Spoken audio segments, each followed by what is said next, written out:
10 நிமிஷம் போதும் இந்த பொரியல் செய்ய. ஆனால் இதில் ஒரு ஸ்பெஷல் இருக்குங்க. எந்த மசாலாவும் மிளகாத்தூளும் இல்லாமல் தண்ணியும் சேர்க்காம இந்த காய் அதோட தண்ணியிலே வேகிறதுனால நம்ம சாப்பிடும்போது அந்த காயோட சுவையை முழுமையாக உணர முடியுங்க. இது ரொம்பவே சுவையாக இருக்கும். நீங்களும் சுவைச்சு பாருங்கள். வாங்க எப்படி செய்யலான்னு பார்த்துடலாம். ஒரு கடாயில் 2 டேபிள் ஸ்பூன் எண்ணெய், 1/4 ஸ்பூன் கடுகு, கொஞ்சமாக சீரகம், 1 ஸ்பூன் உளுத்தம்பருப்பு, 1 ஸ்பூன் கடலைப்பருப்பு, 3 காஞ்ச மிளகாய் உடச்சி சேர்த்துக்கோங்க. கொஞ்சமாக கருவேப்பிலை, கொஞ்சம் பெருங்காயம். இதெல்லாம் நல்லா பொரிஞ்சதும் பருப்பு நல்லா செவந்ததும் 2 கைப்பிடி வெங்காயம் பொடியை நறுக்குனது இதை சேர்த்து கண்ணாடி பதம் வர வரையும் வதக்கி விட்டுக்கோங்க. 300 கிராம் சௌ தோலெல்லாம் நீக்கி நல்லா பொடியை கட் பண்ணி வச்சுருக்கேன்.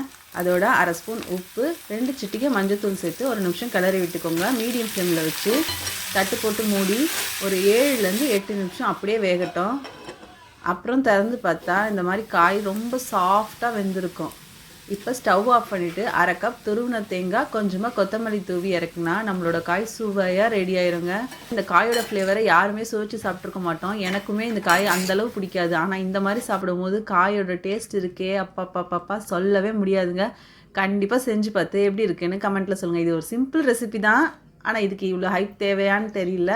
பட் சூப்பராக இருக்கும். கண்டிப்பாக ட்ரை பண்ணுங்கள். எப்படி இருக்குன்னு கமெண்ட்டில் சொல்லுங்கள். இதே மாதிரி நிறைய ரெசிபிக்கு நம்ம சேனலை சப்ஸ்கிரைப் பண்ணிக்கோங்க. தேங்க்யூ.